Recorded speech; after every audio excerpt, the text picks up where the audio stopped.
मैं हूं दीन इम्तियाज़ और आज हम फैट सिमुलेशंस को यूज़ करते हुए कन्वर्जिंग लेंस जो हैं उनके प्रिंसिपल्स को देखेंगे, रियल इमेज को पढ़ेंगे और फिर उसके साथ वर्चुअल इमेज कैसे बनता है उसको भी स्टडी करेंगे। मेरे पास यहाँ पर फैट सिमुलेशन खुली हुई है। अगर आप यहाँ पर देखें तो आपको एक लेंस नज़र आ रहा होगा। ये लेंस आपको शक्ल से ही अंदाज़ा हो रहा होगा कि ये एक कन्वर्जिंग लेंस है, क्योंकि ये साइड से बिल्कुल पतला लेंस है, दोनों साइड से, नीचे से भी और ऊपर से। तो ये क्या करता है, ये इस पर जो रोशनी की किरणें पड़ती हैं, रेज पड़ती हैं, उनको कन्वर्ज करता है, यानी एक जगह इकट्ठा कर देता है। कन्वर्जिंग का मतलब एक जगह इकट्ठा कर देता है। इसके साथ साथ हमारे पास यहाँ पर एक प्रिंसिपल एक्सिस है। ये जो लाइन है ये प्रिंसिपल एक्सिस है जो कि लेंस के दरमियान से गुजर रही है। इसके साथ मेरे पास दो क्रॉस लगे हुए हैं, यहाँ पर आप देखें नीचे। ये दोनों क्रॉस जो हैं, अगर मैं रेस को ख़त्म कर दूँ, ये दोनों क्रॉस जो हैं ये इनकमिंग फोकल लेंथ है और ये क्रॉस जो है ये आउटकमिंग फोकल लेंथ है इस कन्वर्जिंग लेंस की। यानी फोकल लेंथ है, इसको हम इनकमिंग कहते हैं और इसको हम आउटकमिंग फोकल लेंथ कहते हैं। प्रिंसिपल एक्सिस हो गया, लेंस हो गया। यहाँ पर मेरे पास एक ऑब्जेक्ट है। ये ऑब्जेक्ट पेंसिल इस वक्त आपको नज़र आ रही है। आप ऑब्जेक्ट को चेंज भी कर सकते हैं, यहाँ से आप स्टार किसी भी किस्म का फ्रेम जो है वो ले सकते हैं। तो मैं पेंसिल ही रखता हूँ और लेंस की दूसरी तरफ इसका एक इमेज है। ये लेंस का इमेज है। इसमें दो चीज़ें जो हैं अब आप देख रहे होंगे, एक ये कि ये उल्टा है, ठीक है जी, वर्चुअल है, और दूसरी चीज़ ये है कि ये फोकल लेंथ से पीछे है। तो इसको हम स्टडी करेंगे कि ये इमेज कैसे बनता है और इसकी वेरिएशंस क्या होती हैं। पर सबसे इसके बाद मैं ऊपर जाऊंगा और ये पैनल जो है इसको हमने देखना है। इस पैनल में हमारे पास क्या क्या चीज़ें हैं। अगर आप यहाँ पर देखें तो आपके पास नो रेज हैं, यानी किसी भी किरण के बगैर वो शो नहीं की होती, यहाँ पर शो नहीं होगी आपको, कोई भी रे जो है वो लाइट की शो नहीं होगी। अच्छा, अगर मैं यहाँ पर आपको बताऊँ कि जब सूरज से रोशनी आती है या किसी भी लैंप से या ट्यूब से रोशनी आती है, तो हम इमेजिन करते हैं, हम ये अज्यूम करते हैं कि ये रोशनी सूरज से आ रही है। तो ये किरणें सूरज से आती हैं और हम सिर्फ एक पॉइंट लेते हैं पेंसिल पे, वो उसकी टिप पे, सिर्फ उसको स्टडी करते हैं। बाकी सारी पेंसिल को हम स्टडी नहीं करेंगे कि उसका इम्पैक्ट क्या होगा, वो कैसे रिफ्लेक्ट करेगी इस फ्रेम में। तो जब सूरज की रोशनी आके ये टिप से टकराती है या इस फ्रेम से टकराती है, तो वो क्या होती है, रिफ्लेक्ट होती है। और वो रिफ्लेक्ट होके अगर आप यहाँ पर देखें तो यहाँ से जितनी भी नीचे रेज हैं वो रिफ्लेक्ट हो रही हैं, ठीक है जी। और यहाँ से ऊपर जितनी रेज हैं वो सूरज से आ रही हैं और ये बीच में एक स्ट्रेट लाइन है, ठीक है जी। तो ये जो नीचे रेज जो ऊपर से आके रिफ्लेक्ट हुई, तो इनमें से कुछ रेज जो हैं वो तो लेंस में से गुजरी, ठीक है जी, और कुछ रेज जो हैं वो लेंस में से नहीं भी गुजरी, ठीक है। तो लेंस में से जो रेज गुजरी उन्होंने एक इमेज बनाया। तो ये हमारी पूरी फ़िलॉसफी है कि हमारे पास जो रोशनी आती है वो यहाँ पे रिफ्लेक्ट होती है। वो किसी लैंप की रोशनी हो सकती है, वो किसी ट्यूबलाइट की रोशनी हो सकती है जो कमरे में लगी हो, या वो सूरज की हो सकती है। और वो इस पॉइंट से जब रिफ्लेक्ट होती है तो वो ये पॉइंट जो है वो एक इमेज जो है इसका वो बना देती है। अच्छा, अगर मैं दो पॉइंट्स लूँ तो फिर आपको कैसे नज़र आएगा। अब आप देखें, ये एक हमने बीच का पॉइंट ले लिया, ये मैं इसको नीचे ले जाता हूँ यहाँ। अब आप इस पॉइंट को देखेंगे, इसका इमेज कैसे बनेगा। इस पॉइंट का इमेज कैसे बनेगा, इस पॉइंट का इमेज ऐसे बनेगा कि रोशनी आई सूरज की, येलो कलर की अब शो कर दी है, और जब यहाँ पे वो टकराई तो वो रिफ्लेक्ट हुई, और जब वो रिफ्लेक्ट हुई तो उसके बाद वो लेंस से पास हुई, और जो किरणें लेंस से पास हुई उन्होंने दूसरी साइड पर इसकी जो नीचे वाली टिप है वो भी बना दी, और कुछ जो किरणें हैं वो रिफ्लेक्ट हुई पर वो लेंस में से नहीं गुजरी। तो इस तरीके से हर पॉइंट पे रोशनी पड़ती है, हर पॉइंट से वो रिफ्लेक्ट होती है। ये तो सिर्फ दो पॉइंट्स मैंने दिखाए हैं, और उसके बाद आपके पास इस लेंस से होता हुआ एक इमेज नज़र आता है। तो ये तो फिर बहुत मुश्किल हो जाएगा इस तरह स्टडी करना। तो हम क्या करते हैं, हम सिर्फ तीन किरणें लेते हैं, तीन किरणें किसी भी पॉइंट से, ठीक है, और हम ये शो नहीं करते कि ये सूरज से आ रही हैं, हमें पता है ये सूरज से रोशनी आ रही है या किसी लैंप से आ रही है, पर जब वो यहाँ पर लगती है तो वो रिफ्लेक्ट कैसे होती है। तो ये एक्चुअली वो किरणें हैं जो सूरज की यहाँ पर इस फ्रेम से टकराई, इस पेंसिल की नोक की जगह पर, और फिर ये 3 किरणें जो हैं ये यहाँ से रिफ्लेक्ट हुई।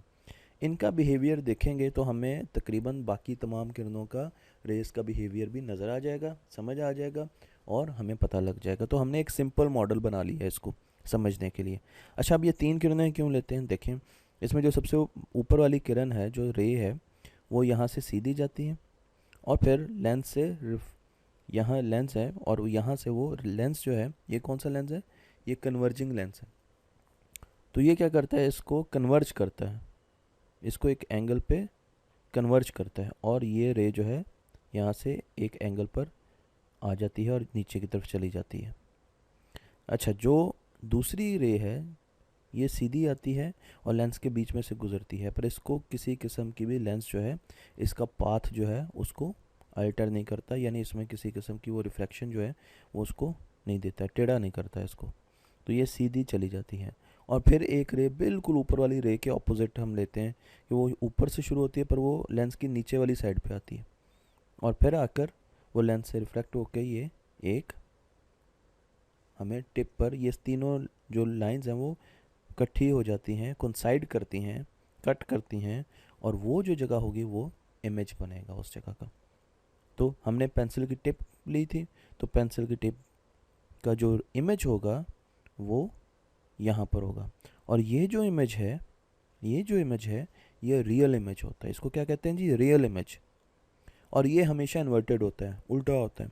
देखें, पेंसिल से ऊपर की तरफ है इसकी नोक, पर जो इमेज है, जो आपको इस लेंस में से इसका नज़र आएगा, इसका इमेज, वो नीचे की तरफ होगा। तो इसलिए ये रियल इमेज है। इसमें एक चीज़ आप देखें कि दोनों जो ऑब्जेक्ट है, जो हमारा ऑब्जेक्ट है वो भी फोकल लेंथ से पीछे है और जो हमारा रियल इमेज है वो भी फोकल लेंथ से पीछे है। ठीक है जी। अच्छा, अब हमारे पास इसमें हमें ये तो पता चल गया कि हमें ये प्रिंसिपल रेज दी हुई है, ये 3 प्रिंसिपल रेज हैं जिन पे आप सिस्टम जो इमेज है वो आपको पता चल जाता है कि बाकी रेज भी ऐसा ही बिहेव करेंगी। तो इसलिए ये हमने एक स्टैंडर्ड 3 रेज ले ली, इससे हमें बाकी रेज का भी पता चल जाएगा। अच्छा ठीक है, अगर मैं सेकंड पॉइंट का करूँ तो उनकी भी ये 3 प्रिंसिपल रेज हैं और वो जैसे जाएंगी वो रिफ्लेक्ट होंगी, तो वो यहाँ पर इसकी दूसरी टिप बना देंगे जहाँ पर रेज़र या रबर जो है बनी हुई है इसकी। अच्छा, इसके साथ हमारे पास 3 चीज़ें हैं यहाँ पर, और ये मेरे पास डायमीटर है, लेंस का डायमीटर। अगर मैं इसको लेंस जो है उसको छोटा या बड़ा करना चाहता हूँ तो मैं यहाँ से कर सकता हूँ। इसी तरीके से लेंस का रिफ्रैक्टिव इंडेक्स है। अच्छा, अगर मैं इसका रिफ्रैक्टिव इंडेक्स बढ़ाना शुरू कर देता हूँ तो आप देखें क्या होगा, आपका रियल इमेज छोटा होना शुरू हो जाएगा। अगर लेंस का रिफ्रैक्टिव इंडेक्स बढ़ता जाएगा तो इमेज एक तो आपको नज़र आएगा कि वो करीब आता जा रहा है और दूसरा वो छोटा हो गया। और अगर मैं इसको रिफ्रैक्टिव इंडेक्स को 0 की तरफ लेके जाऊँ तो इमेज आपको दूर होता हुआ नज़र आएगा और वो बड़ा होता हुआ नज़र आएगा। ठीक है जी। तो ये हो गया हमारे पास रिफ्रैक्टिव इंडेक्स, और इसके साथ मेरे पास कर्वेचर रेडियस भी है इस लेंस का।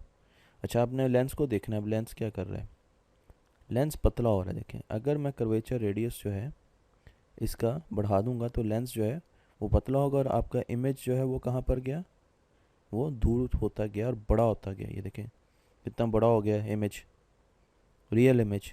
और अगर इस कर्वेचर रेडियस को मैं कम करूँगा तो आपका जो इमेज है वो पास आता जाएगा और बिल्कुल छोटा हो जाएगा। तो ये जो, और आप देखें कि आपका लेंस जो है वो उसकी थिकनेस जो है वो बढ़ गई है। तो लेंस की जो थिकनेस है या कर्वेचर रेडियस है उस पर भी आपका रियल इमेज जो है वो डिपेंडेंट होता है। अच्छा, इसके साथ साथ यहाँ पर मेरे पास 2-3 चीज़ें और भी हैं। अब मैं आपको ये बताता हूँ कि मैंने आपको ये तो बता दिया कि रियल इमेज क्या होता है। अब हम ये देखते हैं कि वर्चुअल इमेज क्या होता है।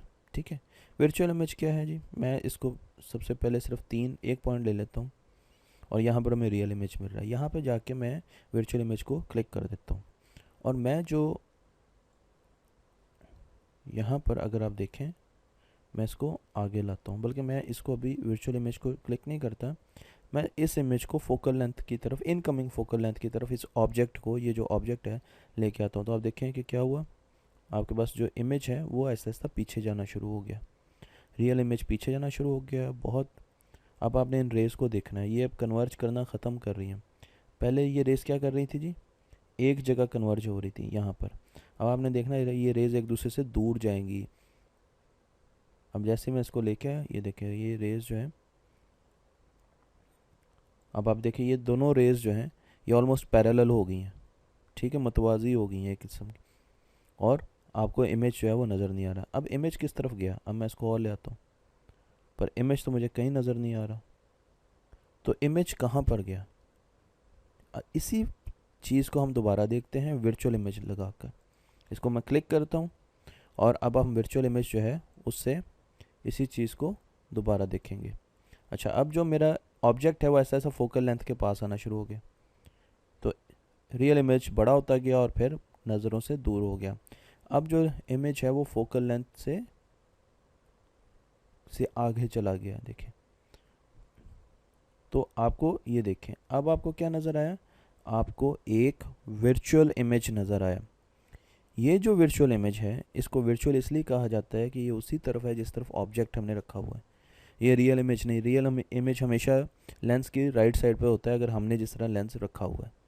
तो ये तो उसी तरफ आ गया जिस तरफ हमें हमारा ऑब्जेक्ट है। दूसरा ये देखेंगे, इसमें ये तीनों रेज जो हैं, ये देखें, एक रे ये थी, ये इनको हमने पीछे की तरफ बढ़ाया है। और जब हमने इनको पीछे की तरफ बढ़ाया है तो हमें ये जो लेंस है, ये जो इमेज है, ये नज़र आना शुरू हो गया है, ठीक है। और अगर मैं इसको और पास लेते जाऊंगा तो ये देखें, आपको वर्चुअल इमेज जो है यहाँ पर नज़र आना शुरू हो जाएगा। तो वर्चुअल इमेज जो होता है वो एक तो इन्वर्टेड नहीं होता, बिल्कुल सीधा होता है। देखें ये आपका मेन ऑब्जेक्ट था, ये भी ऊपर की तरफ है और ये वर्चुअल इमेज भी उसी तरह ऊपर की तरफ है, जबकि रियल इमेज जो है वो नीचे की तरफ था, तो उल्टा होता था। वर्चुअल इमेज उल्टा नहीं होगा, इसका जो साइज़ है इमेज का वो बड़ा होगा, ठीक है। और ये आपको नज़र उसी तरफ आएगा जिस तरफ के, बिल्कुल जिस तरफ के आपको ओरिजिनल इमेज होगा, ठीक है। और उसके लिए जो रेज़ हैं वो यहाँ से हमें बढ़ानी पड़ेंगी।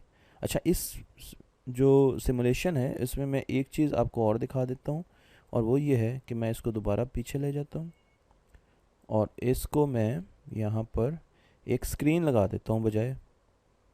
ये देखें जी, ये एक लैंप है, ठीक है जी, ये लैंप है और इस लैंप का इमेज जो है वो एक मैंने स्क्रीन लगा दी है। मैं इस इमेज लैंप को पीछे ले जाता हूँ, तो अब आपको यहाँ पर एक स्पॉट नज़र आ रहा होगा, ये इसकी रोशनी है, रोशनी का दायरा नज़र आ रहा है ना आपको यहाँ पर, ठीक है। ये इसका रियल इमेज है, क्योंकि ये एक रोशनी है इसलिए इसमें इन्वर्टेड तो हम कुछ कह नहीं सकते, ठीक है। पर आपको ये नज़र आ रहा होगा कि ये ऊपर की तरफ है हाइट पे, पर यहाँ पर जो इसका इमेज बन रहा है वो नीचे की तरफ बन रहा है, ठीक है। अच्छा, अब इसका रियल इमेज देखते हैं कि इसका रियल इमेज कैसे बनता है। मैं इसको पास लेता जा रहा हूँ,